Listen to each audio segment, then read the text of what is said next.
Assalamu alaikumlar. Hurmatlı menin görmanlarım. Bugün 27-iyun 2026 yıl.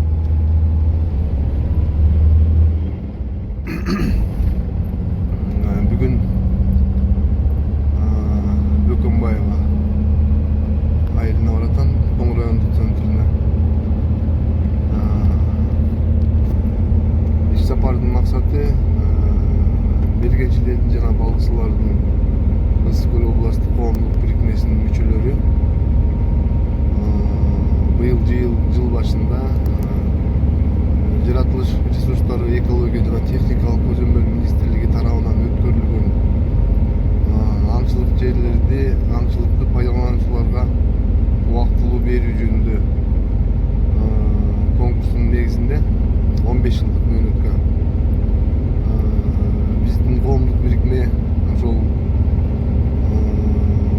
министрлик тарабынан өткөрүлгөн конкурска катышып ошол Тоң району боюнча 7 району боюнча Ысык-Көл району жана Түп райондордун ылдыйкы зоналарын аңчылык аянттарын биз жеңип алганбыз. Жалпы аянты 969 000 гектар. Канча бир 100 да бар да. Кыскасы ушул жерлерде эми биз учурдагы мыйзамдарга ылайык аңчылыкты пайдалануучу катары кандай шартта, кандай тартипте кантип иш алып барабыз. Биздин жергиликтүү ар бир райондо айылдарыбыз бар, ар бир айылда аңчыларыбыз бар. Жаш аңчылыкты сүйгөн ышкыбоздорубуз бар. Ошол жарандарыбызга ушул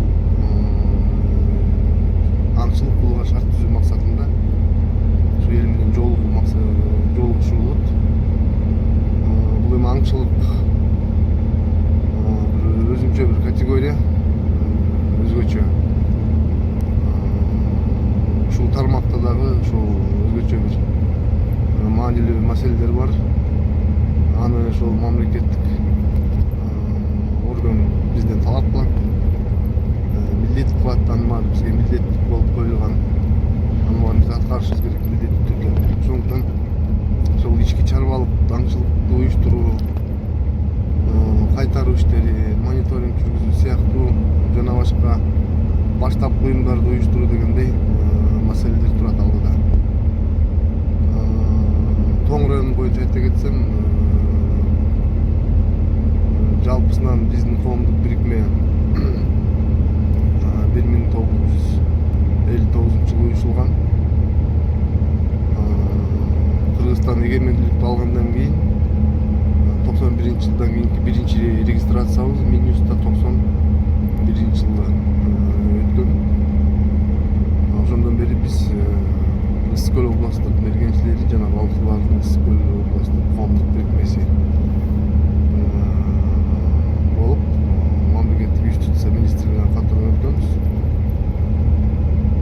Ошол эгемендүүлүк жылдарынан бери карап келсек, ошол 91-жылдан бери ошол Тоң району аңчылык чарбабызда, Тоң районунда болгон ошол гана аянт бар болчу. Анын где-то жалпы аянты 30 000 тегерегинде гектар болчу. Ал эми калган Тоң району боюнча полностью бир топ жерлерибиз ылдыйкы зонадагы аңчылыкты пайдалануусу жок болчу. Анын айынан биздин жүздөгөн аңчыларыбыздын конституциялык укугу төрөлүп келген да. Себеби алар мыйзамдуу аңчылык кылганга даяр болуп турса дагы, бирок ошол Тоң районунун жана ошол тоголордон аңчылык кылайын десе, аяка эч ким путевка бере албайт. Анткени аңчылык пайдалануусу жок. Кайтарыш иштери жүргүзүлбөйт, санак иштери жүргүзүлбөйт деген сыяктуу. Хотя мунун баардыгы ошол министрликтин кызматкерлери тарабынан көзөмөлдөө болуп келген.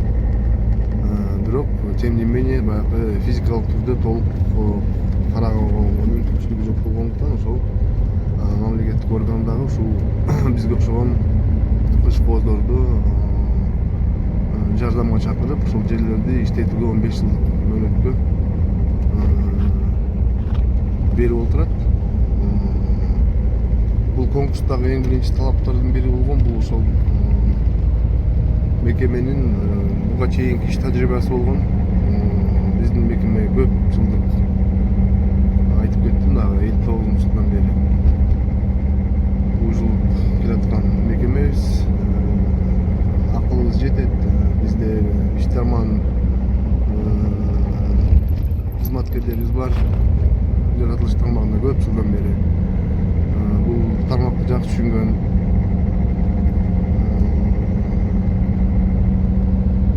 Анан ушул конкурстун жыйынтыгынын негизинде министрлик тарабынан ар бир райондук администрация башчылары акимдерге каттар жөнөтүлгөн. Атайын конкурстун жобосуна ылайык жеңүүчүгө райондук администрация тарабынан ошол топтом чыгып убактылуу пайдаланууга 15 жылдык мөөнөт бекилип берилген. Бүгүн ушул сыяктуу маселелердин бардыгын жалпы Тоң районунун мергендери менен талкуулайбыз. Негизинен Тоң районунун болгон айылдарындагы учурдагы биздин мүчөлөрүбүз, ошондой эле мүчөлүк биздин коомго мүчөгө тура элек, бирок аңчылык статусу бар. Эртеңки күнү биздин катардыга кошулуп жалпылап баягы мамлекет койгон милдеттерди аткарганга дагы көп күрсөгөл болот дегендей чогуу жаран иш алып барганга даяр биздин мыкты инсан жигиттерибиз да келишет бүгүн.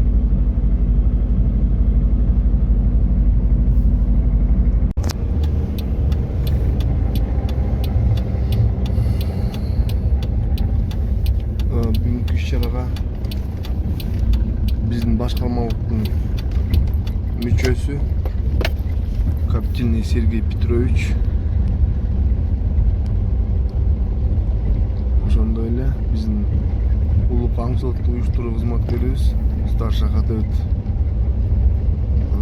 Эсенкожоев Рысбек Доктурбекович, анан Кызыл Суу айылынан биздин башкармалыктын мүчөсү Кызыл Суу аңчылык жамаатынын төрагасы, ошол эле маалда Кара Булуңдун мурунку эгири, азыр Жети Өз районун акадебет кылып коюп атабыз.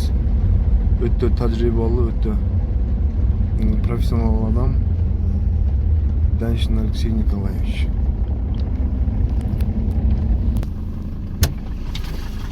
Доброе утро, Андреевич. Доброе утро. Группа «Салам». Салам алейкум, господа.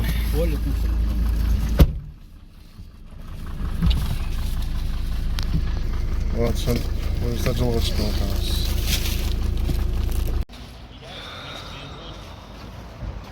Урматтуу көрөрмандар, саат 9'dan 10 өттү. Мына иш-чаранын алкагында Дөкөнбаев айылындагы Ишен Тойчубеков атындагы маданият үйүндө өтөт. Балдар жагынан чогулуп келип атышат. Буюрса бүгүн дагы чогулуш жүрүшүндө иш-чаранын колдон келишинче чагылдырып турабыз. Жаранда колдонууга укугу бар мыйзам тилинде, мыйзам ичинде. Ошону туура түшүндүрүп берип, сынабаганда эсте салышат. Салам алейкум.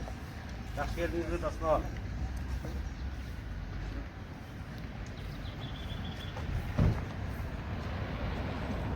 Кандай сабак? Сет бүттү, баштадыңызбы? Баштадык. Сет баштадык. Эми башталат, эми башталат. Через Эскөл району балып жет.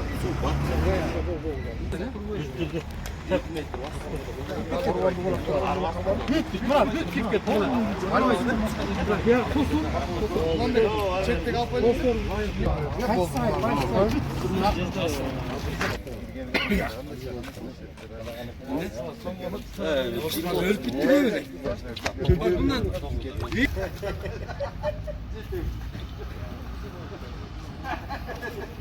Ya.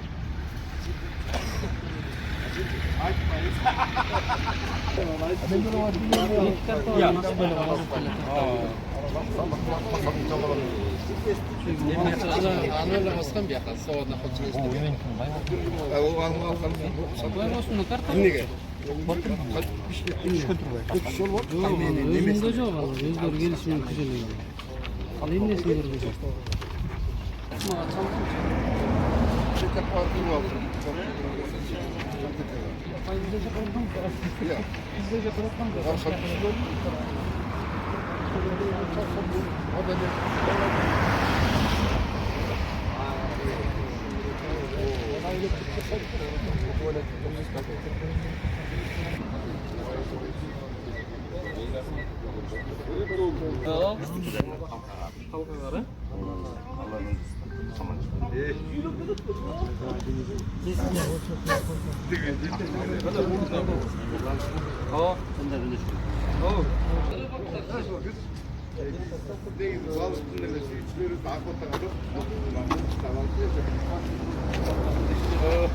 Biz ne meseleleri daha kota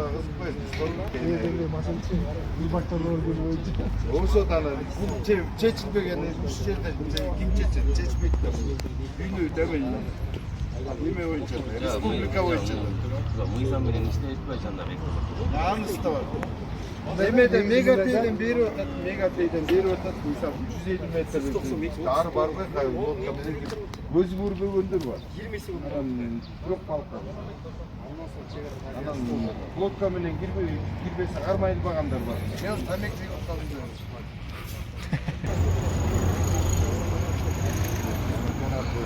Soğuk kullanımda çok burada arkadaşlar. Soğuk kullanımda. İkinci kuvat aldım.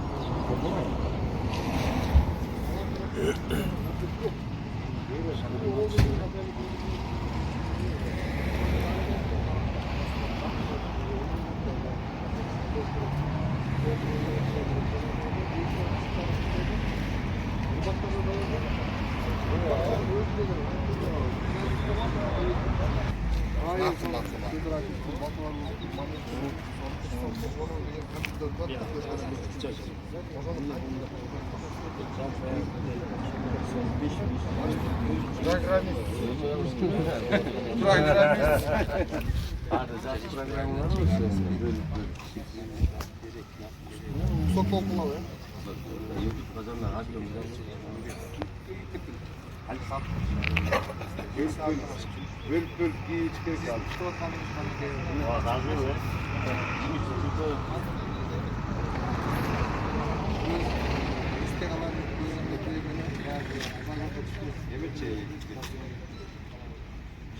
Sular otmamız sudan geldik yani. Geçiş gerek. Bu maçı sayı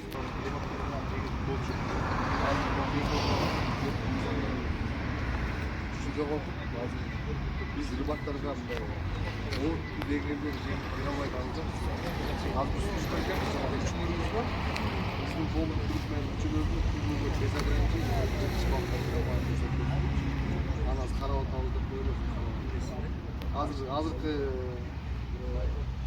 Rıkmat'ın şeyine karap kızıp yanday şanssız bir şey değil.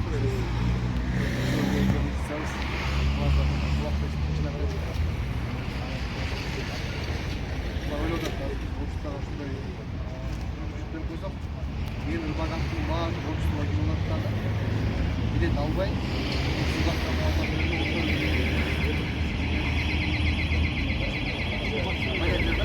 Evet, buna bu günlüğünde suda kavaramda Demin var, karmağım, selotkan var, şıramda büyütteler, işteyliğin büyük var, şıramda algan büyütteler. Doğru var, şimdi çok güzel doğru. Baş düştü, 99-100% doğru çok da doğru çok. Просто suda çinin böyle kırıl otadı. Maylog'dan başka çoğuna değil olsalar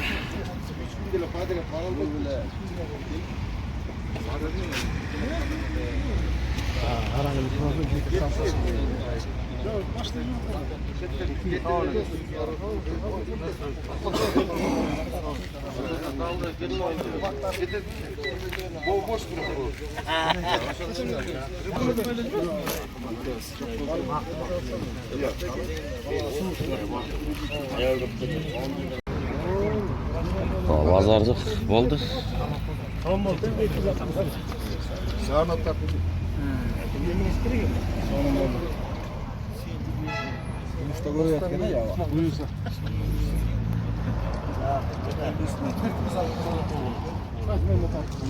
Bu bizning karta. Problem olsa, biz soğuşula жатırız da.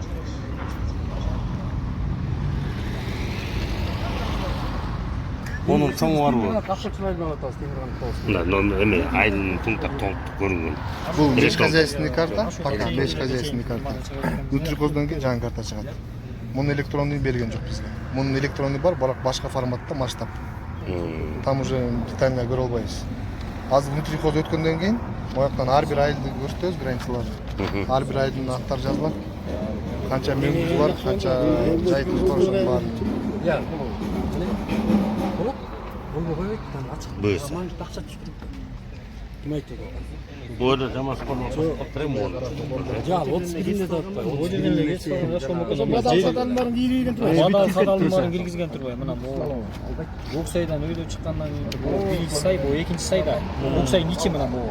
Эч турган жер. Могу жер. Тетип кеткен барат турбайбы? Рас болгон турбайбы? Көксай ничи. Жок, мага калып кеткен бар. Ооба, Көксайдын оозун барга аркы төрдөн эле болот да. Төр эле болот.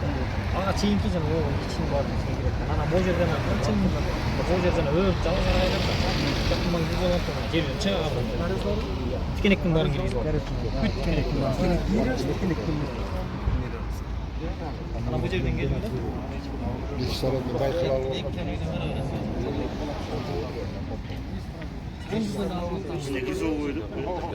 Bu yıl kısa bilinelek.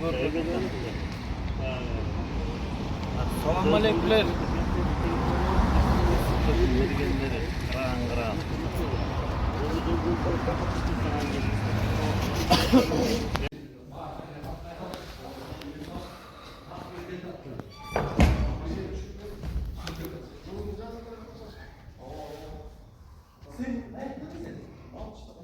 Бөкөнбаев айылынын маданият үйү эң жакшынакай экен.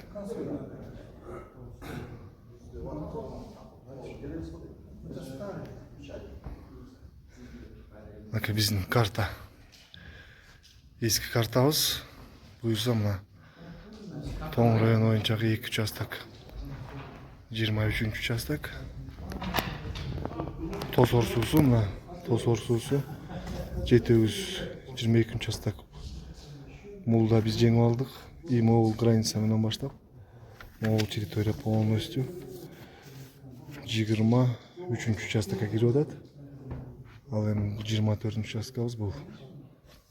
Бул уже мына Кызыл көпүрө. Боомдун ичи Кызыл көпүрө Чүй облусу. Биягы Кемин, биягы Ысык көл району. 25-жылы биякта жеңип алдык. Буюрса. Азыр эми айыл чарба жумуштары менен көпчүлүк аңчыларыбыз бошоп аткан окшойт азыр. Дагы күтүп атабыз, бир аз күтө туралы деп. Бул жер мына неме турасы болуп калды. Биз алабыз бул чейин кесил эмес беле. Мен муундан бияк бүтүп кеткен турабы.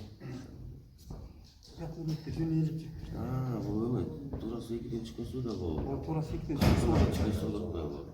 Ара талап чыгып. Ара талап чыгып кеткен муун бар. Матбугатка жеткирип туруп. Бизге кетти карталар. Каратала кетти ми? Телефон басында. Жолдун үстү да бул. Кара асты келген турат. Üstüne gördük ay. Üstü var yine. Үстү кайсак менен, турасың менен. Turası soğustan ne zaten gitti. Turası soğusu mu? Алабаш. Жок, калбайт. Элбекке эмес. Каратала ояк болуп калды. Анткени бул остров да. Оо. Каратала ояк болуп калды. Ол биздин немебиз болуп калды. Кызыл туз болуп калды бул. Бул кызыл туз экен мына. Ondan düşkün suçu.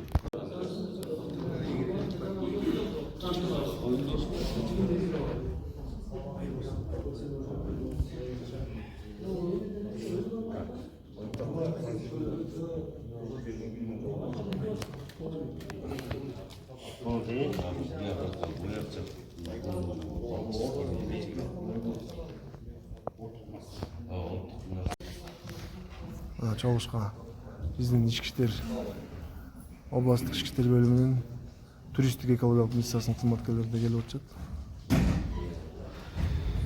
Том районунун активист, мергендер, менин атым Марат Мурбеков. Мен мергенчилердин жана балыкчылардын Ысык Көл областтык коомдук бийликтеринин башкармалыгынын төрагасы болуп, жылдын башында февраль айында жаратылыш ресурстары экология жана техникалык көзөмөл министрлиги тарабынан жарыяланып, Ысык Көл областы боюнча 16 лот 15 жылдык мөөнөткө аңчылыкты пайдалануучуларга конкурска коюлган. Биздин коомдук бийликтердин мүчөлөрү 16 лоттун баарына катышканбыз. Бирок тилекке каршы сырт өрөөнүнөн аңчылык жерлерди утуп алганга мүмкүнчүлүк болгон жок. Аны мойнуна алышыбыз керек. Себеби буга чейин сырт өрөөнүндө иштеп келген аңчылык чаралар күчтүү экен. Буга чейин азыркы айтып отурган охотустройстволор жүргөн экен. Мунун баардыгы комиссия тарабынан эске алынат экен. Биздин коомдук бириктер буга чейин нижний зона деп коет. Ысык Көлдү айланып, нижний зонада иш алып көргөн. Ошон үчүн сырттан көпчүлөрдү тута алган жокпуз. Ал эми нижний зона боюнча учурда биздин коомдук бириктер мүчөлөрү Ысык Көл областы боюнча 4 районду жеңип алды. Бул Жетөбүз району боюнча 2 лот, Том району боюнча 2 участок, Ысык Көл району жалгыз 1 участок, чоң 282 гектар. И ошондой эле Түп району боюнча 2 участок. Ошол менен куттуктайм.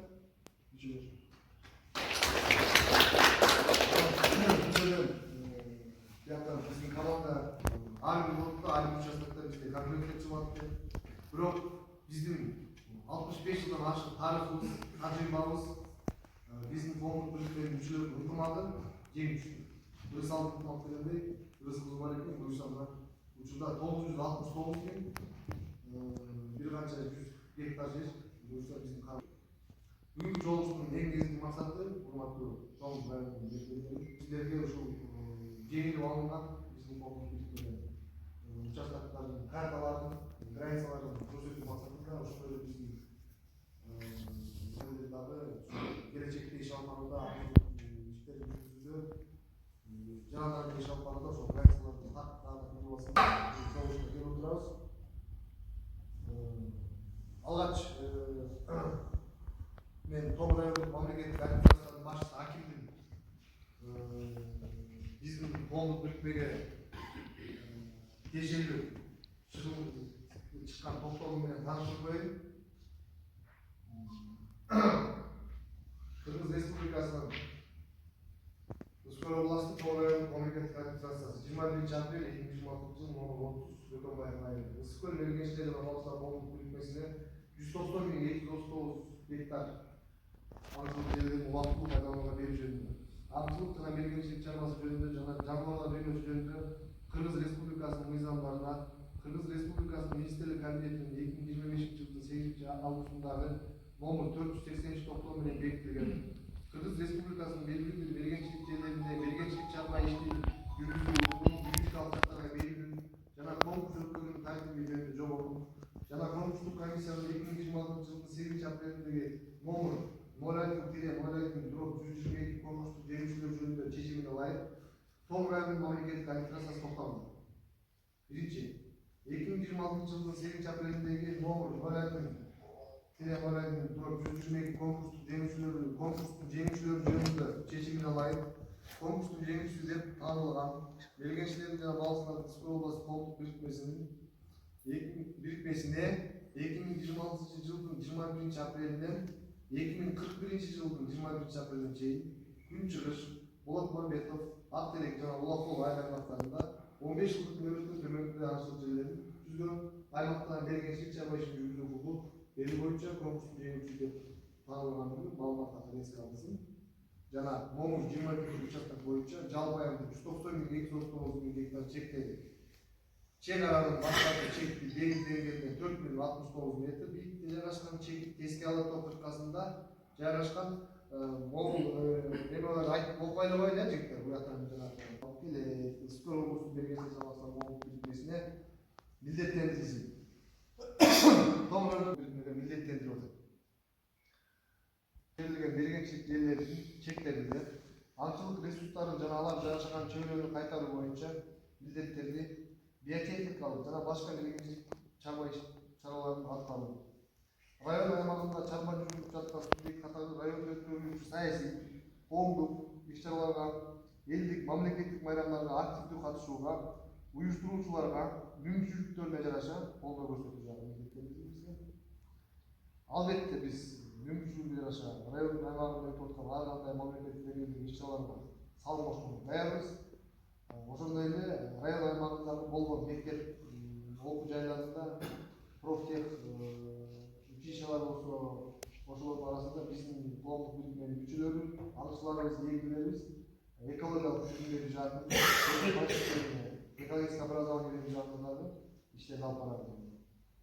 Ошондой эле архивибизди милдеттендирип атат. Мергенчилик чарбасынын мүчөлөрүнүн айрым жергиликтүү мергенчилерге практикалык жардам көрсөтүү милдеттенебиз. То есть Том районунда жайгашкан 4 ай аймагынын айылдарында жанагындай чөй өзгөртүш болгон кезде жоопкердиктерди саны азайтууда биздин коомдук бирикме милдеттүү жардам берүүгө даярбыз. И ошол эле маалда ушул Том районунда тиешелүү 4 аймак башчылары, айыл кызматкерлери ошол эле маалда биздин коомдук бирикме мүчөлөрүнө жардамдашканга багыт берип жана алар да биздин Күнчыгыш, Болот Мамбетов, Актерек жана Улакол аймагынын айрым пункттерине калдыра келтирүүчү участокторду түзүүгө, биотехникалык жана кайтаруу иш-чараларын жүзөгө ашырууга көмөк көрсөтүү кызыкталган. Бул токтомдордун алышын көзөмөлдөө архивдеги бул Жекебүз району менен Том районунун 5 киши ортодо косорусу бөлүп турат. Ошол 22 участок ошол косорусунан ээлдирген могул жашыл территорияны полностью ал эми берки жагы болсо берки карта. Бул бюрократlar эмеден баштап могул Кызыл көпүрөгө чейин оң капчыгайын билесиздер да. Кызыл көпүрө ар жагы Чүй областы болуп калат, көпүрөнүн бери жагы Түскөл болуп калат. Ошондон баштап өзүнчө токтом чыкты. Себеби бул территория бул эки территориядан мурун Томго тиешелүү болгон. Бул территорияга токтом чыгып бул эмне өзүнчө чыгып калды десеңиздер. Мамлекетте реформа жүрдү, билесиздер. Укрупнение болду, айыл аймактар кошулуп, укрупнение болгон кезде буга чейин Том районуна тиешелүү болгон Көк Мойнок айыл аймагы толук составы менен жана айылдар менен Балык шаарынын карамагына өтүп кеткен. Ошол себептен буга чейин могул жашыл зоналар гана биздин коомдук бирикмеге тиешелүү болчу. Эски каталар ала келген. То есть мурунку биздин коомдук бирикмеге тиешелүү аяктарыбыз 346.900 гектар гана болчу. Азыркы территорияларыбыз могул баары кирип атат. Могул жерде деген могул территория бул мамлекеттик бюджеттен кыргыз мергендер уюшуп атат. Бул пока уюшпай элек, бул уюшат экен. Өкмөт ошол проект алып койду. Ондан башка жерден бардыгы уюшса биздин коомдук бирикмеге уюшса мына аматөш чогуу чыгат иш алып барабыз. Сиздер бизге карап yer olup çok sana çarptığında bayağı bizim yana buyursa bizim düşünürüz tutup koyuyoruz bilesizler var Gökhanbay Tegiregi Talisay Başşehir Aksay o Kızıltuğ Karapol Barbuла Ulakol tüm tanışlarda bular чейин закон алып даяр болуп турса да акчасын төлөп алып койгенде да бияка эч төкө беришебиз бери алышты эмес анткени биякты мыйзам боюнча аңчылыкты пайдалануучу болуш керек ошол аңчылыкты пайдалануучу деген ким бул аңчылык чарба бизге окшогон мекеме биякты карап кайтарып бир жыл бою санап иштерин жүргүзүп кулут малын эске алып анан сезон болот да министрлик менен биргеликте тастыкталган данный негизинде квотаны алып анан буюрса могу жерлердеги жан жаныбарлардан сезон ачылып калган кезде сезон ачыш үчүн биз жанагы ички чарбалык аңчылык үчүн иштерди жүргүзгөндөн кийин гана өкмөткө берет ошону жанагы буга чейин айтып кеттим устройство бүткөндөн кийин аңчылык ачылгандан кийин буюрса ар бир айыл өкмөттүн чегинде могул айылдарда ачылган иштин акчасынан 35% биз жанагы 4 айыл өкмөттүн эсептешөтүнө чүгүнөбүз. То есть жергиликтүү бюджетке салымчылык бар. То есть мыйзамды бергенде уурданы атып жебей аш болбойт уурдап жегенчи. Сатып алып ошол эле маалда сатып алган акчаларды 35% айыл өкмөткө жергиликтүү.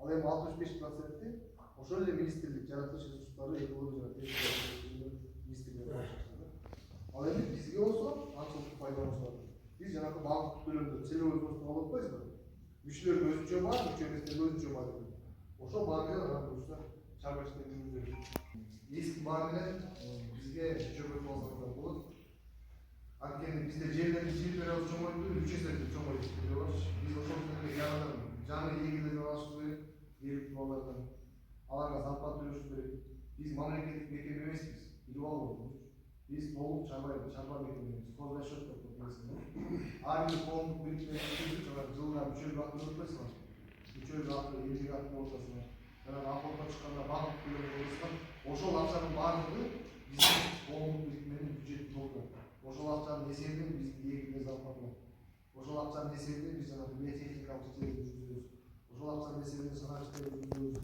жанагы туз алып атабыз жем чачып атабыз ошонун баардыгы ошол акчаны ал акча ким берип атат ал акчаны силер берип атасыздар мүчөлөр берет эмне үчүн силер беришиңер керек эмне үчүн башкалар бербеш керек эмне үчүн силер сатып алып албатышыңар керек бюджет толтурушуңар керек айыл өкмөттүн бюджетин толтурушуңар керек а эмне үчүн башкалар уурданып атып же мамлекетке пайдасы жок айыл өкмөткө пайдасы жок анан уурдап атыш керек ошон үчүн ошого биз каршы турушубуз керек ошон үчүн ар бир коомдук бирикмени алдык эми азыр ак суу району калды ак суу району боюнча азыр кичине форс мажорлор болуп кеткен министрлик кайрадан конкурска берет аяка да катышабыз биздин бирикме буюрса аякта дагы биздин мүмкүнчүлүктөрүбүз чоң негизинен тоңун бергенде силерди куттуктайм буюрса биздин бирикме ушул жерлерди жеңип алдык эми дальнейший иш алып барыш үчүн кандай иш алып барабыз эми ушул жерлерге биз аңчылыкты ачыш үчүн жанагы мен айтып кеттим внутрихозяйственный обустройство кыргызчасы ички аңчылык чарба иштерин уюштуруу иштерин жүрүш керек да ушул биз жеңип алган мамлекет бизге берген бекитип берген жердеги территорияны экспликация зоналарда бөлүш керек канчасы аска канчасы мөңгү канчасы жайык канчасында токой канчасында болото канчасында саз деген ошого жараша биз ар бир жаныбардын байырлаган шартына жараша биз санак иштерин жүргүзөбүз ошого ылайык ата жерден алып биздин иликбоздор чыгарып берген эсептеп берген формаларга салып биз ошол 100% болбосо дагы 95%ке чейин мал жандыкты алып ошого жараша рационалдуу пайдаланып ошого жараша бөлүнгөн квотаны ошол эле биздин мүчөлөргө берип аңчылык иш коозучулугун канааттандырганга аракет кылышыбыз керек да конечно жаныбар табиятта деген бир кайсы бир жан көбөйүп кете турган болсо бул тамакчылык жасын бузат оорулар чыгат ар кандай чумкалар чыгат кызыл тешиш мүмкүн ошондуктан мамлекетибиз азыр учурда мүмкүнчүлүк берип атат бир жылда 12 ай болсо 6 айын берип атат 6 айын жаныбарлар эс алсын кулут малы болсун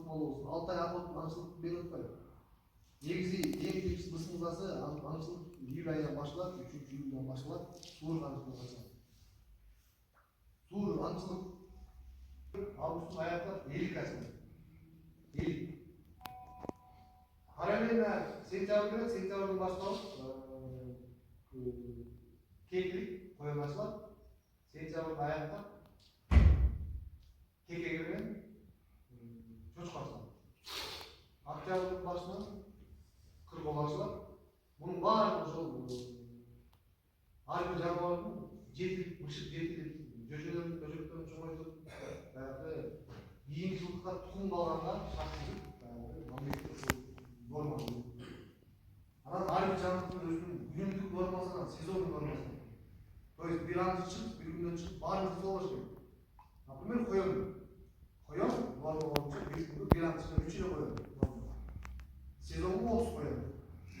Пожалуйста, коёмдун туругу, например, мен азыр жаңылышым мүмкүн, например, сентябрь күн аягынан баштап тек январь айына чейин кетет.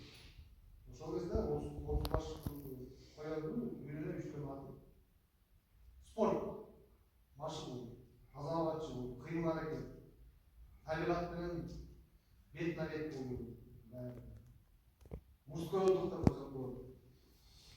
Үйдөн жеңилдер кичине чайнекти кайнатып атпайбы келди. Ошол кезде мускулдар жигиттер чыгып алып жакшы. Эң негизгиси мына бизде интернет бар, интернет бар, байланышып алып. Ошол үчүн биздин ажообузга рахмат. Биздин президентибиз келгенге чейин 2019 жылдан бери 7 жыл өтүп кетти. 7 жылдан бери курады. Томдун өзүн айтып берсек, вообще қанша жыл? 20 жылдан бері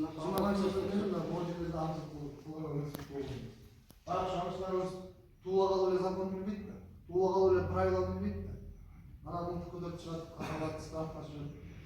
Ошон үчүн ушундайлар болбош үчүн урматтуу коомдук өкмөттөр, коомдуктар, элдер, жаш балдарыбыз бар. Буга чейин браконьерство кылып жүргөндөр бар. Кылып жүргөндөр бар. Эми ошолорго айтыш керек. Болула, топ, мемлекет контроль жүрүп атат, мыйзам иштеп атат. Азыр не дай бог тура эмес кылсаңар, азыр незаконный выход, эми жарым. Жөндөр эчтеке катпай эле, муну көтөрүп чык токойго, басчы. Жигиттер келет да жакшынака түшүнүп берет. Автобус бирден атып алсам еще незаконный выход 12 жарым плюс 40 бала болду, допустим. 5 gün. Все автоматически. Уголовный дело. Анан керек. Ошол үчүн жана браконьерство менен заниматься этип жүргөн, жашынып катынып жүргөндөргө айтылган. Официально буюрса могу бар коюп келет, бул бар каралат, кайтарылат. Азыр мына биздин кызматкерлер непосредственно ички иштер кызматкерлери менен 24 нерсе иштейт. 24 нерсе. Мына жамандагандай болбойбу, эми министрликте бизде 15 сотрудник бар, областта физический 1,5 миллион гектар. Ошол үчүн биз президентибиздин баягы саясатын колдоп, частная государственная партнерство. Биз мамлекет менен эки өкмөттүн көпүрө плюс ошол эле болду. Биз ушул теспечи органдарга кулак көз болуп коюшубуз. Анткени биз көппүз. Үкмөт мүчөсүндө үчөө билетчи бар билесиңер, э? Үчөө билет менен акыркы бетинде жазып турат. Үчөө эмнеге милдеттүү? Төртүнчү министрлик кызматкерлери дагы жумуштар менен жүрөт. Биз жүрөбүз өзүбүздүн токойдо, өзүбүздүн айылда, өзүбүздүн ойдо. Анан любой эле келип айтат. Туган, ал жерден култмалуу. Коят. Сыйын менен жүрөт. Сүрөт, видео, акт, жетишти. Биздин коомдуктукта протокол түзө албайбыз. Айыптын статьясын кое албайбыз. Аны министрликтин инспекторлору жазат. Азыр факт болду, сүрөт, видео жетишти. Акт 3 кишиден кем болбош болду. Чөнтөккө урганда штраф койду. Ошон үчүн ага жеткирбей, тон боюн тартып эле мен кыймыл дегендерди, аны мыйзам чегинде батыр эсине келтирип койчу органдар. Батыр. Ошон үчүн биз эл шартта иш алып барыш үчүн ар бир договордун пунктун жер-жеринде биздин эгилер маалымат болуш керек. Буга чейин билесиздер. Биздин могу окуялар чечилбегенге чейин көп маселелер болчу. Сен аңчылык жерден тура эмес жерден аңчылык кылып атасың деп эле. Билесиңер, канчалаган зыян тартып жүрдү. Эми мына бүт закон болот. Азыр Австрияда калды, буюрса Австрияның круговой 1 зона полный. Уже непосредственно мына биз күчсүзлүгү менен непосредственно иши жатат. Сезон болуп атабы, пожалуйста. Булар да куштар, булар да билет. Что сезон жүрүп атат. Ар бир обходто эгилер менен чыга алышат. Сезон жабык, все сезон жүрөт. Вот сезон жабык кезде көзөмөлдү катуу чөчтү. Ошол урматтуу көргөндөр. Келишимди түздүк, келишимде замминистр менен мен кол коюштум. Келишимде ошентип министрлик бизди 2 пункт менен өтө срогу коюп койду. Калган смарт система көчүрүш керек. Муну кудай деңги кегиде жазбайтындан кийин эгилебиз. Бүт баары телефонда. Атай телефонда болуп да. Жана GPS де керек жок. Анын устроенный GPS болуп да. Эгер күнүмдүк наблюдениясын, погода условиясын, 1 жылдык наблюдение, жанагындай фото, видео фиксациясы баары телефонда болот. Бизди мамлекет көзөмөлдөп турат. Биз ар бир эгилди көзөмөлдөп турабыз. Канча жөө жүрдү, канча ат менен жүрдү, канча машина менен жүрдү, санап кишилерде баардыгы кайсы октуга барды, жылдан GPS точкасын бүт баарын текшерип турат. Мамлекет. Ошого барыш керек, бизди мамлекет ошого милдеттенген. Муну 2 жыл ичинде жасаш керек. 2 жылда муну кылыш үчүн буга да акча керек. Бизге акыл алыш керек. Ошон үчүн биринчи маселе жана ички чарбалык аркылуу уюштурушту түшүндүк. Ал үчүн акча керек. 1 гектарга 4 сомдон. Частный компанияны чөзүп атабыз, буюрса 1-2 ай ичинде алар буга чейин жасаган иштерди министрлик кабыл алса эле, биз алар менен келишимди түзөбүз дагы. Бир аз акчабыз бар, биринчи партиясын 3 транш менен түзөп атам. Биринчи транш акчаны беребиз, экинчи, үчүнчү траншка акчабыз жетпей атат. Анткени биз кошумча азыр буга чейин конкурстарда биз эгилерди баарын бошотконбуз, 5 содержанияга. Июндан баштап баары иштеп атат, полный штатта. Азыр жаңы ала турчу балдарды испытательный срок менен алабыз. Зарплата бербейбиз, охотсуз ачылгандан чейин. Чыдай дегендер чыдап иштеп турсун, сезон башталат, анан биз стабилден кетебиз. Буга чейин иштеп келген балдардын уже алар штатта болот. Анткени биз мамлекетке кыйратабыз деп алып, кыйратабыз, кайтарабыз. Өтө кыйраш керек, кайтарыш. Ошол үчүн жапатырма, бир салды ыкмак дейт, 3 бирликте болуп кыймылдасак болот. Анан суроо бүт эле охотно суроо берет. Быйыл охота ачылабы, ачылбайбы деп. Жок этпейбиз. Быйыл охота ачылат, эгерде биз ички чарбалык иштерди тез арада ылдам кылып алсак. Эгерде ички чарбалык иштерди биз бүтүп албай калсак, анда охота ачылбайт. Ошон үчүн жер-жеринде ар бир улуттун ар бир участкасынын ачылары ынтымакта бирлешип керек. Тура убагында жардам бергендер эске алынат, кээ бирөө катталдан чыгып карап турат, кантип экен булар, эмне кылат экен.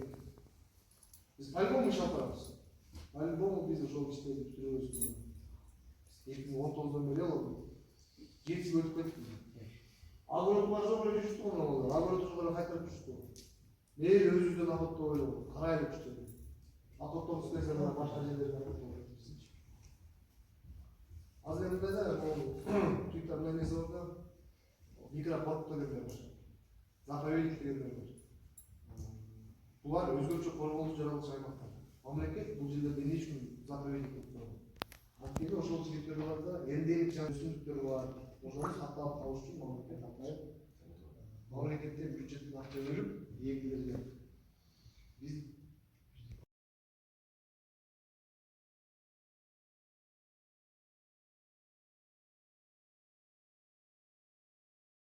мындай чечим кабыл алыштым да. Бул эми Минтранстын тиги Волга транспортка кежеси жок. Алар билген, алар жооп берип атат бизгечи. Эч кандай запрет жок. Кагаз жүзүндө запрет жок. Чыга берсең болот. Бирок Озек татууна бар экен. Себеби деген мындай да түшүндүрүп атышканда көпчүлүк рыбактар өздөрү уйнап атат. Кайык менен билети болсо дагы жанагы заповедниялар бүтүп алган. Фактар көп. Бул жагы биринчи. Экинчи жагы азыр жакын арада бизде чоң иштер болуп атат. Мына көрүп атасыңар, биздин регионыбызда жакшы торлордун тазалап атат, кандай болду. Бул убактылуу чектөө болуп турат. Хотя жигиттерим азыр кагаз жүзүндө башкы бар. Талаптар бар. Приказ келип ушундай.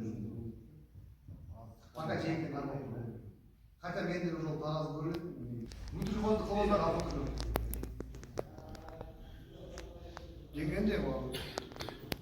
Бизге доллардан билет берип койду. Эмесе кимге доллар кысып болсо, мысалы группаға салып кудая қылып тұрып режим изображение салып қойсаң оқулар оқып қалсаң болды да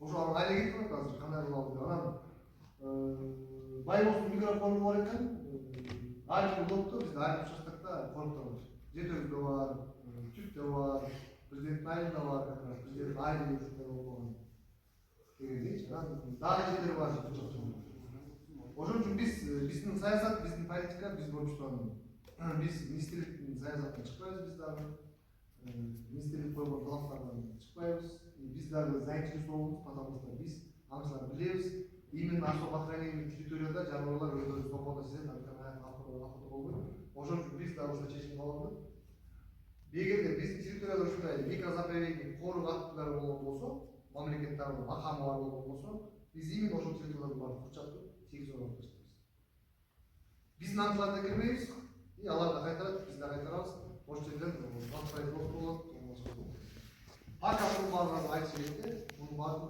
сельхоз жүрүп аткан кезде жасалышы керек ошол үчүн баарыңыздарды ушундай ошол иш чара башчыларына мен айтам буюрса азыр частный компания кылган ишин министрлик жаптырып одобрить этип болот туура иштеп берсеңер деп эме кылса эле биз ошол компания менен келишип түзөбүз дагы анан акча тыйын маселеси болуп калат ошол жерде дагы кайрылышыбыз мүмкүн балким группага чыгабыз биздер деген жана добровольный дос деген болобуз бар анча чыгарылган аңчыларыбыз чыгып атат аракет кылып депчи ошону биз козгошуп атпызбы айткандай элечи зарплатабыз жакшы жерде маалымат болуш керек да ар бир көчөдө маалымат болуш керек мен кайсы коомдук билбейм 969 гектар жер болду ошолор менен тутпайбы не только бияктын өзүңөр айрым тегерек ошол эле билетиңер менен ошол эле сезондук путевкалар менен ошол эле коелду кааласаңар бияктан кааласаңар жетеуизден кааласаңар түптөн кааласаңар ысыкөдөн атай бересиңер сезон узат дегендейчи куда сүйөк бар досуң бар жекушуң бар баягы шериңер бар ошол сыяктуу нерселер жигиттер көп киши кызыкпайт көп киши түшүнбөйт охотник эмес киши тем более түшүнбөйт а биз коомдук билмебиз именно ошол аңчылардын жалаң аңчыларыбыз ырбактарыбыз бар эми ырбактарга азыр мындай поддержка кыла албай атабыз бизге мамлекет колдобойт бизди колдоп койсо жакшы болмок анан азыр бүт эле ошон үчүн биз азыр көбүнчө басымдыз ойбат жем окуучуларды окончательно закрепка бекитип алсак чтобы каждый год жыл сайын нукка түшүп алсак ал даже ишти кыла бербейбиз зато жылда сезондо охота убагын ачып турмак суудан баштап анан дальше силердин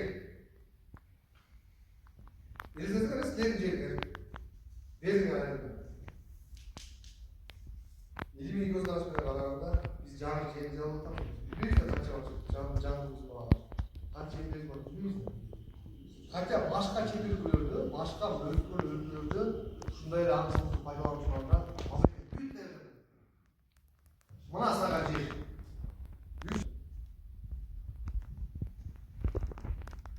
5 000 4 000 50 000 менен 10 000 кырбол менен мына ушу иште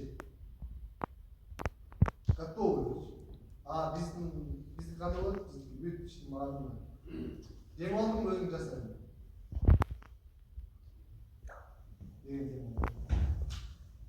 ну раз взялись будем делать 969 000 4 говорит болду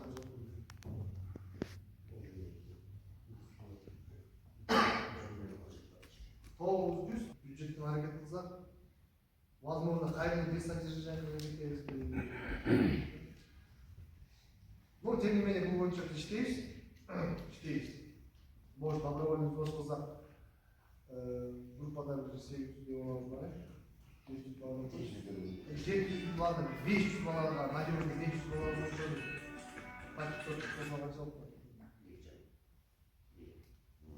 нормально. Из новых местах, новых коллективов тоже управления наших управления. Многие ребята говорят, что если откроют нашу территорию, мы будем вступать массово, ну как массово, много у нас. Естественно, будет поддерживать выиграли регионы. Петрович, видишь, Томский, свой Томский смотрит, Искусство себя смотрит. Понимаешь, такая история. Ну, Искусство район действительно чонка, район. Есть еще и аякları başa oldu. Sonra olacak yani senin Вот я съездил. Bana ben de oynamadım da ayak oynamadım falan da zaten başlattığımızda çok. Yani o işte makbul. Tanık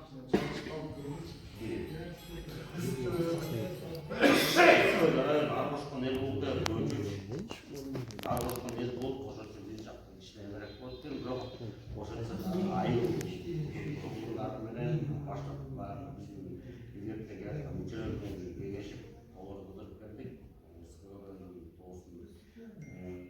Галициядан келген жамыз деп сахнасына шықтық. Елдің өзі қашқашы, елгеншілердің артынан көптері сусап қалған ішіне жаңа марапатсыз жатқандай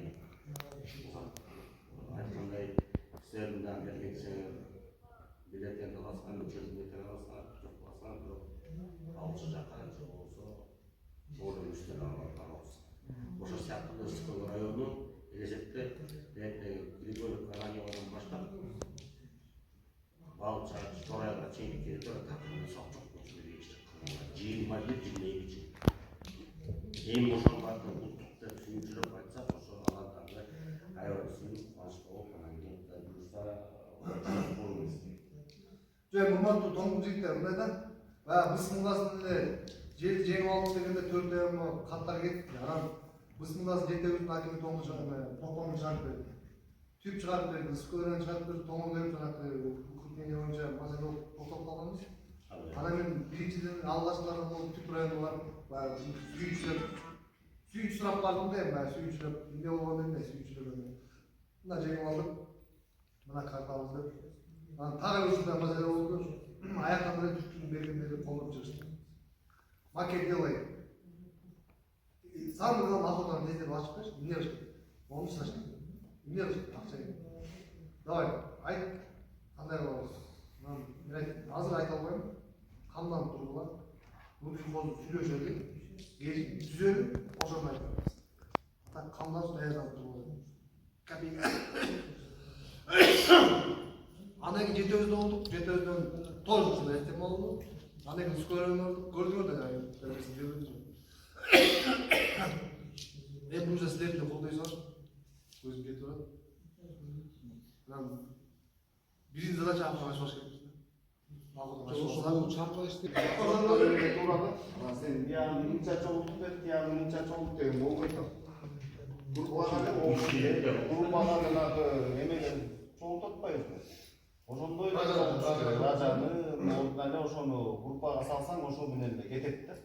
Oşonun menen turada. Ошол жигиттер суроомозду көрбөйүн. Сөз айтсаңыздар, сөз айтпаңыздар. Тоğutaşqa жардам бергенде, Тоğutaşqa жардам бересиз ба? Айтып коюшса. ат керек. Ат болсо аттабабыз эмне? Бүттүгө шартта жүрөбүз Тоğutaşqa. Мен мисалы тоодо эле жүрөм постоянно. Мына азыр эле келдим, сырттан келдим. Эми ошо мен тоодо окуп мында ким болду? Жок, азыр ким болду? Жээгде балдарыбызда кайра.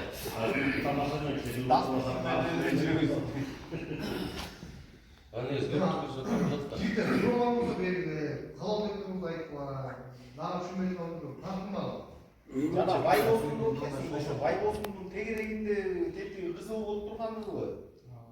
Ошо түшүндүрүп болду, картага чакчак. Болгону бир эле могу Байбосундун микрофону бар.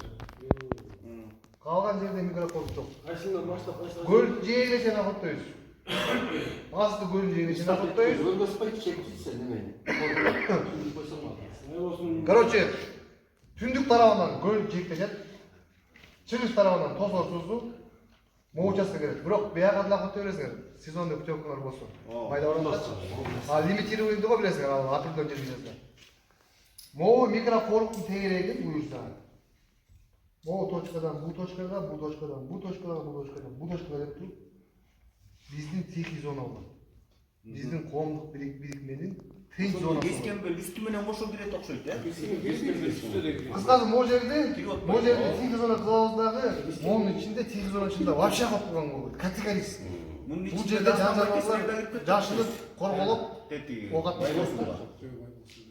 Ал эми 24-тө болсом, бул кыргыз мерген деп жанагы көргөнбү? Аңчылык чарбалар пландалып жаткан өзгөчө корголуучу жаратылыш аймактары, анан бул болсо жанагы Горское және мерген. Бул эми пока мамлекет деңгээлде бул. Мамлекеттик жери да. Бияка биздин эч кандай. Азыр өкмөттүн башкарма эме жеткен эмес. Мынакей ала. Том району боюнча 2 жастагыбыз бар. Биринчиси деген мына тосоштап, биягы бөлжек болсо, биягында мол линия менен жүрүп отуруп, мына моонун ичи биздин агы. Eskiden akılıyor da tanımaz. Yok, işte Baybosun'un kayısından baştan kayısından bir döşken. Baybosun'un mына моонун ичи, Baybosun'un ичini көрсөк, кызыл полосанын бар, Байбосун микрофон. Yoksaydan başlarsa, Как раз ушунун баардыгы внутри хозу аңкылат да. Жана солдо көрөт отпоймбу? Baybosun'un Yoksay, Boğu деген dolduрлактын суусу болуп атабы, Дастанаки мына Боğu суу. Annesi. Sen sırtı Моон деген азыр 5 коз карта болот да, 5 хозяйственный бул сырткы карта, сырткы чектепти да. Ал эми ички чектери жана внутри хозду деген.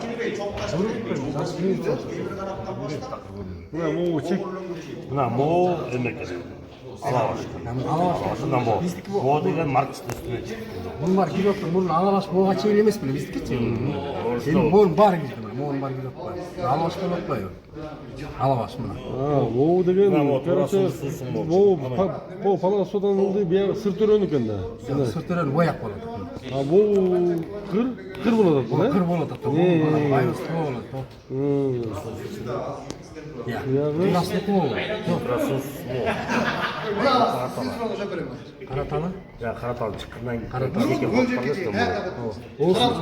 Boğu emeти mi? Жер үйме көп. Көл жекечи. Оғай сайын olur. Калган жерлерде жол үстүлө болчу. Тоңдуку деген мооле болчу да. Мооле болчу. Азыр эле моон барып кирип, азыр душта деген көл жеке чейин кирип атат.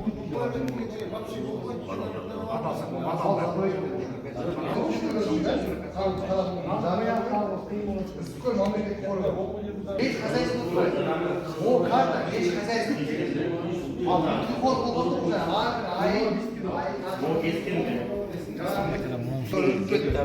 Кичирейтип мындай. Типика газонго чыгарып беребиз. 230 гектарды Сол охотник. жанагы Охотник мергенчилик кылып алган. Ошондо сыртынан моунду өткөзүп мындан келген жаман. Күрөтүрү тешкилеп отур. Жок, мына охотник көрөм. Жакшы бир кубанычтуу жакшы кеп болот.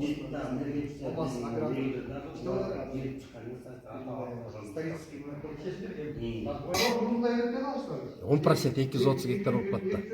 230 гектар болып қалса, момдан қылып өлетші. Онда тоспаш керек та бұларды. Ошондоктон сабан койсо. Жанагы Байбосун Тосты бұяққа жаны кімдер деметі контролдайды. Байбосунга буяка эч ким чыкпайт. Контролдайды саршы. Азыр бийик. Үстен біз жерім бар, біз керіп кетті істегенде. Яқтым бар сен. Бул өзү корктук канча болду экен эмеси. Гектарыбы? Мун менен кошо эле охоттоп койсо, мына биздики силер менен киришип чыгып атат. Тонун кыркасына моо менен экен, моо менен экен. Мунда келет, тонун кыркасы. Ята дагы бир тоо бар экен. Болсо биринчи тоо экен, биринчи катарда тоо бар. Бул жанагы темир канат менен барып туруп тоонун аягы барып туруп чокмор ата менен бүтөт да. Бүркүт тоо да бар. Бүркүт тоо менен муну ошентип тоо. Кийиктер каянды бұл? Мунда кийик жок. Жок да булар адырда. Бул да бул. Мына Көрдүңдүр яны? буюрса. О, Акбакчыдан баштап отурган бүркүттүн тоосу барып барып учу барып тиги эмеге барып токтоп атпайбы? Кызылга барып. Бескембелдин эмесине барып экен да. Боğu деген айдын көл силердин боğu болот абы мына? Ана? Ана бул биздин жанагы Тоң районундагы Битеп жакта бир барып эле тек алыс айылга барып эле болсо барабыз. Ана мында жакшы иштери болуп бизге көп жерди уруксат алып берди. Анан ойлойм ушул Марат Өмүрбековдун эмгеги көп деп. Ошол жалпы Охота заводунун балдарына билет алып жүргөндөргө бул жашоодо ден соолук каалайм. Үй бүлөсүнөн аман болсун. Анан дагы мен бир магазинде окудум эле, биз баягы охотник десе эле баягы кырып талкалап салабыз деп, андай жок да баягы бизге. Охота это не приготовление мяса, это спорт деп. Баягы биз басыш үчүн эле жүрөбүз да, кызык. Бир коёнду атсаң, утуп сүйрөп калсак да чуркап жүрүп эле саласың да. Ошол болуп баягы. Топтор.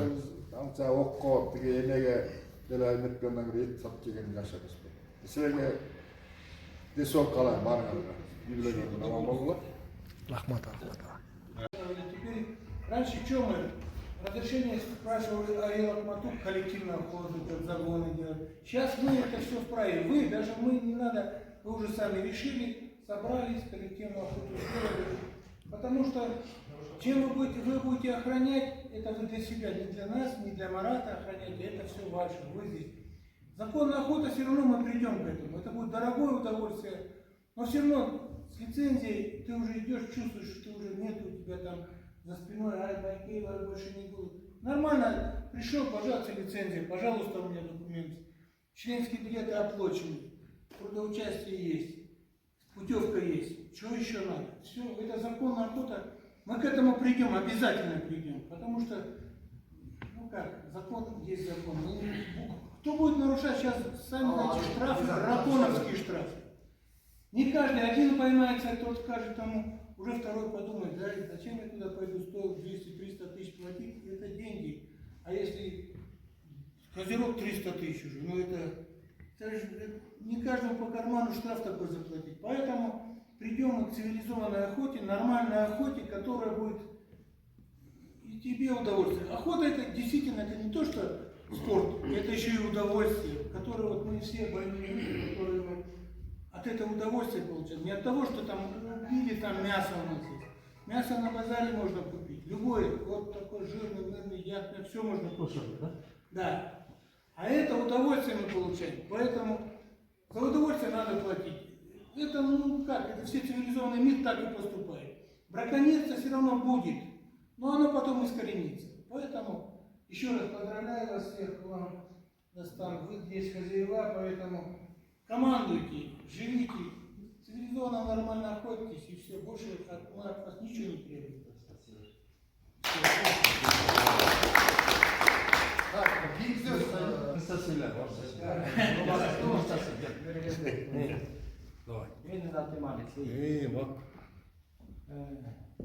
Мен Житообос районунун боюнча охотовикмин азыр. Буга чейин охотхозяйство Карабулун деген жерде болчу.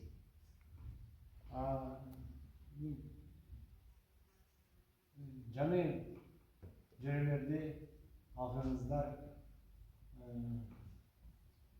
чын жүрөктөн. В общем, всего вам хорошего, чтобы смотрели сами, теперь ухаживали за землей. От вас теперь все зависит. И если вы все сами сделаете, у себя все будет хорошо.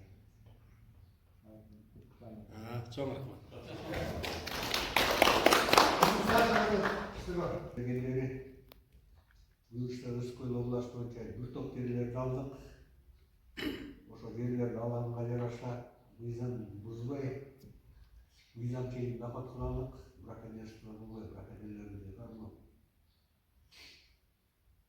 Аларга тиз жол көрсөтүп, ынтымактуулукту ырыспагай ошо ынтымак болсок, ошо жерлердин баарын иштеп кете алабыз бирибиз менен. Бирибиз түшүнүп, охотниктердин ынтымактуулугу болот деп ойлойм. Биздин баарыбызды Марат Рыскулович чогултту, даже Кыргызстан боюнча тааныштырып. Биздин баарыбыз тааныштырбаса биз жерде чогуу айтып отурбуз. Маратка да рахмат, баарыбыздын башыбызды бириктирип ынтымактуулук ошо алган жерлерибизди убай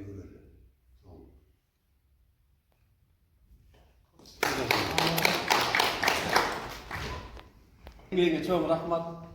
Мурун тиги 10.200 гектар менен жүрдүк эле мына 200.000 гектар жер болуп атат.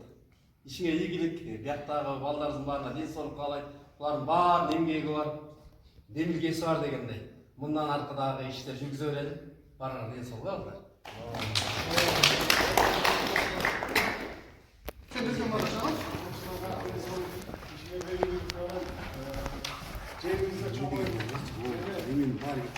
Арамызда кошулган балдарыбыз болсун.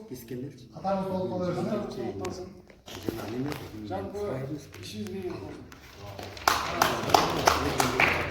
бир муштун бир ынтымактуулук өкмөт берген баардыгы Максат байке, чечилбей жаткан маселелер өзүбүз кайрылуучу кагаздардын баарын бекитебиз, министрликтер менен бекитебиз, биздин Айбек байке менен кагаз түрүндө кылып туруп баягы законду охот сезону эмес убакыттарда шакалдарды эзгилейбиз, Кудай буйрса. Сиздин иттер бар, өзүбүз баарын бириктирип алып туруп.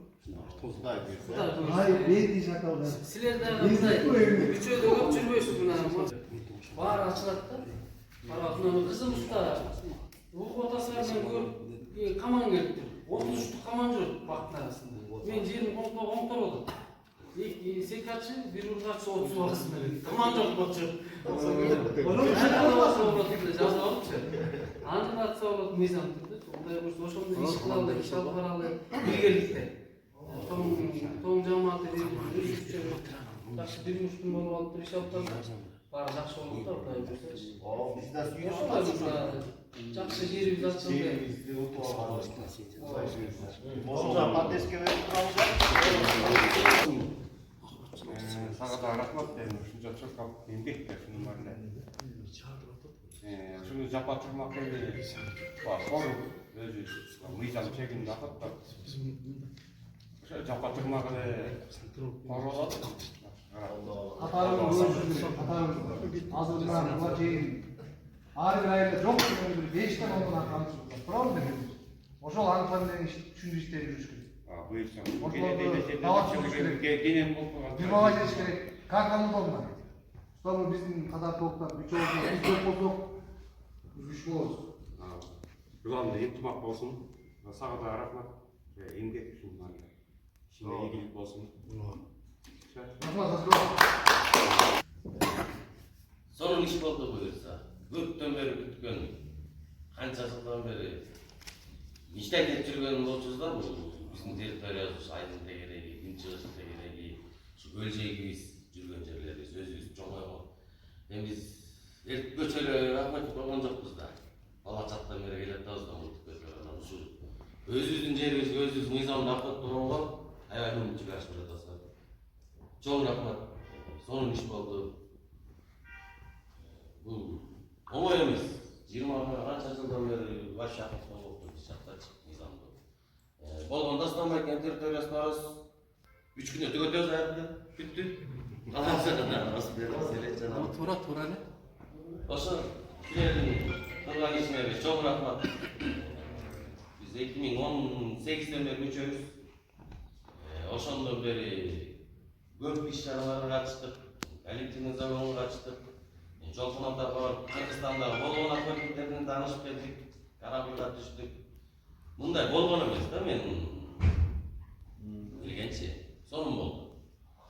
Анан Кудайым буйрса, сонун пландар бар экен алдыда, сонун иштер бар экен. Райондун балдары, ушул акыркеттер, ушу жамаат эки бут менен баарын даярбыз, колдогонго даярбыз.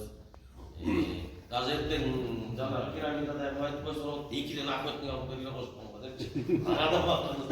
Келгенге да даярбыз. Ошо баарыбызга сезон ачылышын күтөлүк, баарыбызга тынчтык болсун, ден соолукту, көйдөгөздүктөн сырткары кылган пайдабыз, кылган эмебиз ушунун баардыгын пайдасын берсин. Буюрса иштерибиз ишке ашсын, ойлогон ой максатыбызга жетелик. Ошо куттуктайбыз. Мамлекетибизге эл журтубузга пайдасы тийсин.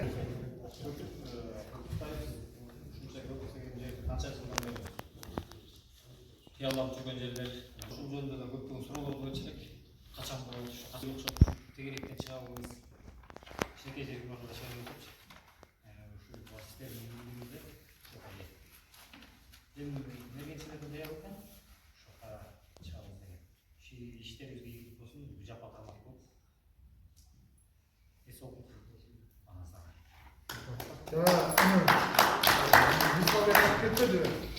50 столов, представьте, Петрович. Баяғы қырмалдар, қойылар қайда бар? Анан ошол факт беспокойство болуп атканда. Азыр эми буюрса мына территорияга келди. Байкуштар жан-жаныбарларга да жакшы болот буюрса дегендейчи. Эми урматтуу мергендер, рахмат. Баягы чөп чаашын убактына бөлүп келип бердиңиздер. Эми калган мергендерге да салам айтып коюңуздар. Маалымат берип коюңуздар. Буюрса мына биздин баштапкы дөрөгаларында тиешелүү иш кагаздардын баардыгын калтырып кеттик. Кимге кызык болсо ошону алып окусаңар болот, карталар менен таанышсаңар болот. Азыркы биздин алдыдагы задача жанагы ички чарбалык аңчылык буюштуу иштеп жүрүш керек, бул хозяйственный охотничество. Аңчылыкты ачуунун үстүндө иштешибиз керек. Жеңгени жеңип алдык, эми министрлик койгон талаптарды аткарып, чектерди аракет кыла беришибиз керек. Анан бир задача ошол, Астанага, Уланбек, 2 баланы камдагыла. Жерде байкап өзүнөр коллектив чечкиле. Коллектив кандай десеңер, ошол жоопкерчиликти алган балабыз ошол балага окуп беребиз. Анан буюрса жакшынакай карап, кайтарып, санап, санын алып, далилдеп, анан ошол бөлүнгөн квотага ылайык чегин ашпай акырдан иш кыла беребиз. Сөз айтчылар барбы, калатбек айтчылар барбы? Можедан кара кепке келип калыптыр дагы. Аллахыма миң шүгүр, ошо чуркаган балдарга да Аллахым разы болсун. Марат, сен командаңа, бул жерде улам Астаналардын жардам берген жигиттерге Алла разы болсун. Жана айтып кеткендей эле Астананы барчыбыз ахоткону буюрса улам аваздарга барабыз. Кудайым буюрса. Ушинтип эле жерибиз көбөйө берсин. İşlerinizi iyi bakın, ошол ден соолуктуу болобу. Рахмат. Баарыңарды куттуктайм, ошо жаңы алынган жер менен иштерибизге ийгилик. Силерге чоң рахмат. Алабыз коло берсин. Өйдөстөн чыккара болобу. Жакшылык болсун, жакшылыкка эле.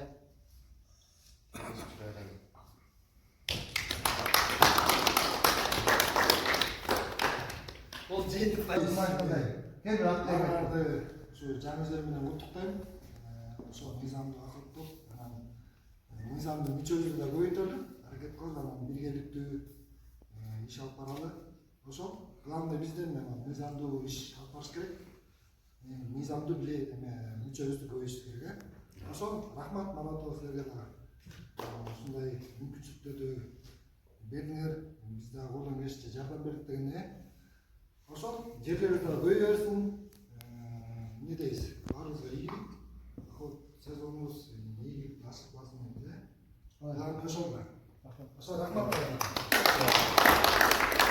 Буюрса Аксу районундагы жеңип алса бергенде анын ичинде Томубайдын бергенде ушунча жерди тоошусу менен куттуктайм.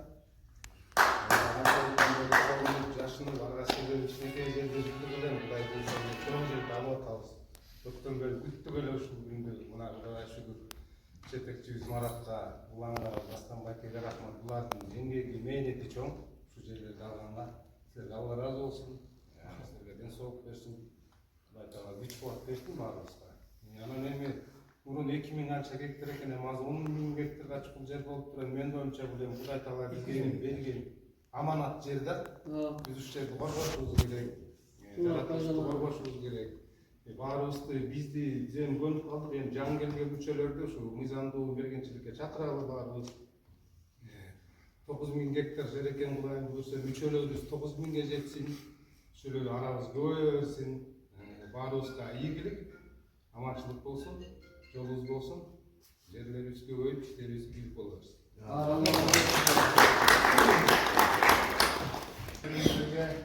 Биз коронавирус билесиңерби? Коронавирус. Коронавирус болбоду, ковид. Ошол ковиддин вирусундай болуп, ушул туура аңчылык кылууну, браконьерство кылып ушул катарыбызды толуктуруп жаат да эл арасын кыдырып иштеп ошол коронавирустай жайылтып биздин коомдук бириктменен мамлекетке кылып аткан элге кылып аткан салымы жанагы жергиликтүү бюджет ал жергиликтүү бюджетке акча эмне болот ошол эле жергиликтүү айылдын социалдык экономикалык өсүшүнө бир салым болот ошол эле айылдын жанагы аңчыларына бир мотивация болот деген сыяктуу көп иштерди кылып атабыз. Ошон үчүн ар бир коомдук бириктмен мүчөсү силер биздин сакчыбызсыңар могу жердин баары сиздердики. Ошон үчүн күнгү түнгү жайлы кышкы чабанын ичиндеги туура эмес нерселер болуп аткан болсо журтуган андай кылбам мындай болуп деп айтып койгонго жок дегенде мындай туура багытта айтып койгонго адашып жүргөндөр бар, билбегендер бар, бизди тааныбайт, укпайт, мыйзамды тааныбагандар бар. Ошолорду тартып арабызда кошуп алуучу биздин милдетибиз да. Ошон үчүн ар бир сурап берем, урматтуу мергендер. Бизде эң негизги ынтымак болсун. Ынтымак болсо, биримдик болсо, абам айтып кеткендей жакшы кеп айтып кетти. Биз бул көрүп калдык, билип калдык. Арабызда көптөр бар да, мисалы үчүн билбейт. Ошолорду биз арабызда үй бүлөгө баягы үйүбүздү кошобуз керек да. Биздин үйүбүздү. Ошол анан дагы бир сыйра айтайын ошол. Абдан кубанычтамын. Баягы адегенде эч ким тааныш эмес элем, Дастан башкачы. Мен жаңы келгенде чоң себепчилик. Анан ары бери болуп отуруп, мына балдар артынан Уланбектин аркасынан, Аббастын аркасынан болуп ушундай жакшынакай бир семья болуп калдык. Буюрса ошол укмабыз арта берсин. Мына 3 жыл мурунку 2023 жылкы жыл жыйынтыгы отуруп элине көрүп чыктым 2 саат канча берди. О башым бекти. Ушуну кантип бүтүп бара жатам деп. Эмне деген жакшы сөздөр айтып атат, эмне деген матлар берилген, эмне деген жакшы сөздөр. Ошол тойду көрүп отурсамчы, аны көп унутуп койду уже. Азамат мечиттин тутуп аткан эмне деген чосту айтып берди. Этөөбүз баары толгой. Буюрса ошондой иштердин баары кылып туралы, жолуккан сайын ушундай иш-чараларды чагылып туралы жашоо биргелешкен, жашаш керек. Мамлекет жээди ушуну камап калыш керек. Ооз ачып алдырып койбой дегенбиз. Ооз ачкан бүттү биздин курбой жок. Все, алкын. Ошон үчүн ынтымак, биримдик, аракет анан буюрса баары диш да болот, оодук да болот, энергия болот. Анан ошон бактылуу болуп жашайбыз. Экинчи айдан унутпашыбыз керек. Жакшырткан нерселерди. Ким билет, болбой эле койсун. Ар кандай болуп койсун. Азыр технология согуштун түрү да өзгөрүп. Дрондор атып жүргөндөй жок эмес. Андай болбой эле койсун. Балдарыбыз, жигиттерибиз, мырзаларыбыз курал колдогонду билишибиз керек. Колдогонду билишибиз керек. Ошону үйрөтүп эми батырым иштерибиз келиптүү болсун. Главный ел журтка тынччылык берип, баягы согуш болбой тынччылык болуп туруп, ушундай жумуштар көбөйгөн болот. Ден соолук болсо баары болот. Ошол баарыбызга асыбабыз ачык болсун. Сезонубуз да ачылганда баягы айтып кеткендей мыйзамды бузбай акчылар эмелерин төлөп, кыскасы аман бололук, ден соолукта бололук. Кыргыз эли аман болсун. Амин.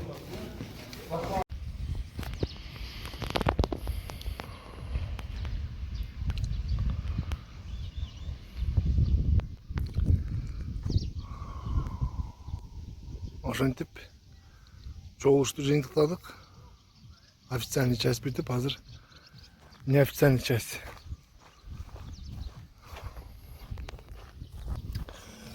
Биздин Тоң райондук аңчылар жамааты бейформал бөлүгүндө ушинтип жакшынакай эс алуучу жайлар салыныптыр. Натуральный лайдан боз үйлөр.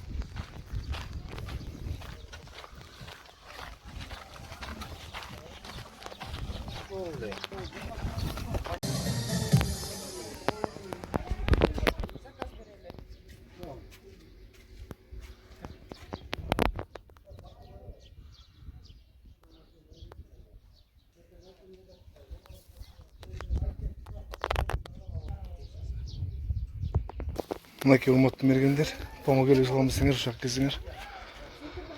Натуральный топурактан Бол жүлдөр. Өземе биринчиден ден соолук дейт. Ортобузда ден соолукту ортобузда ушундай сыйырмак болуп турсун. Силердей ушундай мотивация берген, ушул структурада иштеген агалар менен таанышканыма чын жүрөктөн ыраазымын. Жалаң эле ушундай ак дасторконун үстүндө сыйталашып, жакшы ушу дальнейший боло турган иш-чараларды кеңешип дегендей жүрө берели. Экинчиден эмне дейбиз? Ушул көптөн күткөн охота участогубузда министерство менен келишип кагаздарыбызды колго алып турабыз. Мындан ары дальнейший бир муштум болуп, ынтымакта болуп, мыйзамдуулукту сактап, мыйзамсыз охотоп жүргөн охотниктерге жакшы үлгү көргөзүп, кандай мыйзамдуу охоттолот, кандай мыйзамдуу мылтык көтөрүлөт, ошолорду үйрөтүп, жанагыдай биздин өзүбүздүн устабызга ылайыктуу, ылайыгы келген охот мүчө белеттерин жакшы үйрөтүү менен Кудай буйрса жаңылган жерлерибизге жакшы басымдарды, жакшы иш-чараларды алып баралы. Ошол эми силерге дагы чоң рахмат, убактыңарды алыстан бөлүп келип биздин сыйырмакты көрүп кеткениңерге. Ден соолукта бололу, сыйырмакта бололу, иш бирим биригип Азамат ага жакшы иштерди алып баралы. Аман эсен жетип алгыла. Аман эсен жетип алгыла, ак жол келе алгылаймы? Силерге да ден соолук, тоңдук бергендер. Силердин да оюңар терең, оюңар түз жигиттер экенсиңер. Пейилиңер ак. Берекелүү пейилден билип койсо болот адамдын кандай экенин. Ошентип эле бир муштум болуп, бир-өзү менен ынтымактуу жүрө берсең, ынтымагын артынан ынтымак болуп, иштерибиз дальше орундала берет. Рахмат силерге. Силерге да рахмат. Баягы уктаса түшкө кирбеген, ойлосо эмне деп коет тиги? Ойлосо ойго келбеген жерлер алынып атат. Мисалы мурун Коңгур элең участогунда 10.200 гектар болчу. Азыр 239.000 гектар жер болуп атат. Ошондо Кызыл Көпүрөдөн Тосорго чейин болуп атат да. Ия, 239.000. Ошонун баары Мараттын эмгеги болуп атат, Кудай буйрса. Биздин балдардын да эмгеги биякта, монтип рисковать этип, Уланбек айткандай жерлерин баарын коюп, машинелерин коюп, рисковать этишти. Бул жанагы биргелешип неме болуп атат, иш-чара болуп атат. Ошо ишибиз илгерилеп эле ден соолук болсун, ишибиз алдыга жүрө берсин. Баарыбыз аман эсен бололу. Кудай буйрса жумуштун дагы үзүрүн дагы көрүп, браконьерлерибиздин баарын мыйзамдаштырып, ошо бар мыйзамды охот билеттерин алдыртып дегендей. Анан ишибиз жүрө берсин, мамлекет акча түшө берсин дегендей. Айыл өкмөттөрүнүн акча жана 35% 35% түшкөн адил оңой акча эмес. Онунча жерден охота кылынса, 1,5 миң ичинин акчасы эмнеден акча мисалычы. Бир жагы эле бир 100 миңден түшөт ба, ар бир айыл өкмөт адил акча, жакшы акча. Ошон үчүн баарыңар ден соолук каалайм, иштериңер ийгилик болсун, молодцы.